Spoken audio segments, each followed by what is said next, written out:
What's up, y'all? It's your girl Bruja-Africana coming to you all with another reading from a very, very special deck. Let me make sure my phone is focused really good. This deck is really, really awesome. I don't know if y'all have it or not. It's the New Orleans Tarot deck. And I've been reading the book and comparing it against the cards, and they tell an awesome story. And I decided to do the water sign readings with these cards. I got the deck a couple days ago, and I've been cleansing it and working with it and trying to become familiar with it, and I absolutely love it. I decided to do this or the water signs reading with this deck, the New Orleans Voodoo Tarot, because a friend of mine, or I have a couple friends that are Scorpios, and I think that this relates to them. They are very spiritual. They are very ghetto in nature, if you will. They are very voodoo, very, very, very esoteric.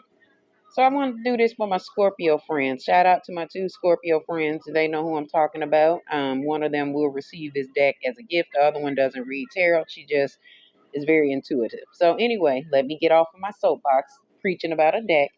I just want y'all to get that deck, the New Orleans Voodoo Tarot deck, if you don't have it. If you're a reader, like, it is very, very powerful, and it mixes very, very good with the Hoodoo Tarot deck, at least in my opinion. Anyway, let's go on and get our reading started. Forgive my cigarette, but the Loirs like to smoke cigarettes, and one of them wanted a cigarette. Specifically in this pool, the Loire Baron Samedi shows up. Wild card. And with him showing up, excuse me, y'all, if y'all don't know, this speaks of the crossroads. This is not the crossroads like y'all have been led to believe, oh, you're going to sell your soul to the devil. There is no devil, and the devil is a Christian problem. So if you're not a Christian, don't even worry about the devil. You are the devil. You are the God in the situation. You decide to do good or you decide to do wrong. Well, in this situation, Scorpio, Sun, Moon, Rising. Oh, I forgot to tell y'all, subscribe to my channel, like my channel, get my viewers up. Like, I'm trying to put more videos and stuff out for y'all, but I can only put them out if people are paying attention. So subscribe to my channel, share my shit, and, have your friends subscribe to it so that I can put some more stuff out for y'all. But anyway, back to Scorpio. Scorpio, Sun, Moon, Rising. Or maybe you are dealing with someone who is Scorpio, Sun, Moon, Rising. Baron Samedi shows up in your pool. And Baron is a trickster. If you are not familiar with the Loirs, you may be familiar with Papa Legba, but a lot of you are not familiar with Baron Samedi. You may think that sometimes it is Papa Legba that you are encountering in these situations where it's just as it said, it's a wild card situation. I'll give you this for that. Or it's two different sides to a situation going on. And that seems to be what it is that's going on with you, Scorpio. Not necessarily anything very heavy. And then again, it could be something heavy that's placing you in this wild card situation. But you being the death card, Scorpio, you know that there are always constant and unforeseen changes that usually happen surrounding you. And what universe is asking you to do is to get control of it. You're in control of yourself. You're grounded enough to know what feels good, what doesn't feel good, what you will and will not tolerate. And even if a wild card situation occurs, you usually have your head on straight enough to think yourself or think your way through certain situations. So that's exactly what Spirit is asking you to do. Get control of the situation or stay in control during these changes. And what is going on? What Spirit is saying, or rather, let me speak to you from this deck. Let me speak to you the way that this deck is written. The Loirs are saying, well, we've heard your complaints. They say that the Loirs hear you when you are in your darkest moment or you in your lowest moment. That's when they come to you. So maybe, Scorpio, you've gotten into a situation, or you've gotten to a position where maybe you're crying. Maybe you are crying out to the Loirs, or out to your Orisha, or whomever it is that you're calling out to, and you're like, yo, what the fuck is going on? So the laws are like, yeah, we heard you. Universe like, yeah, I heard you. But spirit is asking you to go back to the source, or the laws, or spirit, or however you want to read it or receive it, or your Orisha or your ancestors saying, yo, go back to the source of what it is that you feel like is causing the problem.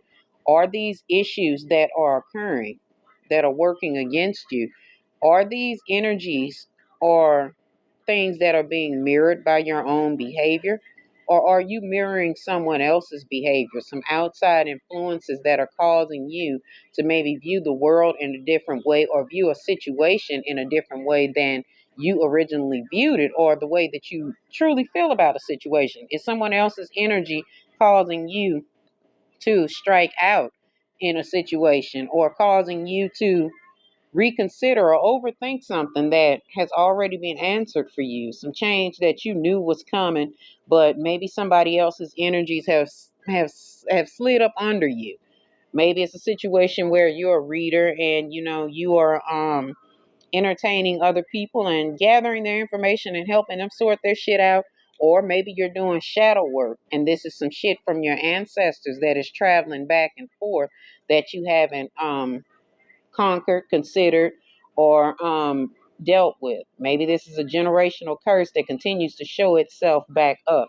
But either way, it's got you in a fucking rage, and this isn't your normal behavior. These behaviors like got hellhounds out. Like you raising hell everywhere you go, or every corner you turn, you're getting into it with somebody. And not only is it not good for you mentally, it's poisoning your spirit physically, it's poisoning your spirit mentally, physically, and emotionally. Like, this is not making you feel good. And if you feel like, Scorpio, at a point sometimes you are drained for energy, and you're just tired, and you can't seem to just get enough rest. Like, you just can't seem to be rested enough to handle the things. Spirit is asking you to consider the source of where these wild energies are coming from. If it is the shadow work, are you protecting yourself? Are you covering yourself with your ancestors' blessings? Or are you giving your sacrifices to your ancestors, or to your Lawaz, or to your Orisha as you're supposed to? This could be why you're drained, or maybe you're being drained emotionally. Consider looking in the mirror. Again, this is what Spirit is sending in, another mirror for you, Scorpio. Consider looking in the mirror and analyze why your emotions are so deep, or why you are wilding the fuck out in these situations so deeply. And if these situations don't belong to you, and they don't bring the peace and the growing back to you that you know that you are about, and the change, the things that you're trying to accomplish as the Scorpio with the death card, like consistent change, if these things are working against that which you are building for yourself, Spirit is saying, or the Loas are saying, dead it. Let it be the end of it. If it's a relationship, a job, a situation where it's involving friends, a situation, a normal situation in life. Hell, it could be something that's the color of your damn nails. If it is causing you to not have any peace, is basically what the Lawaz are saying. Get rid of it, Scorpio. You're the queen of cutting things off. You're the king of cutting things off. Don't hold on to shit that don't serve you. And that's just that on that.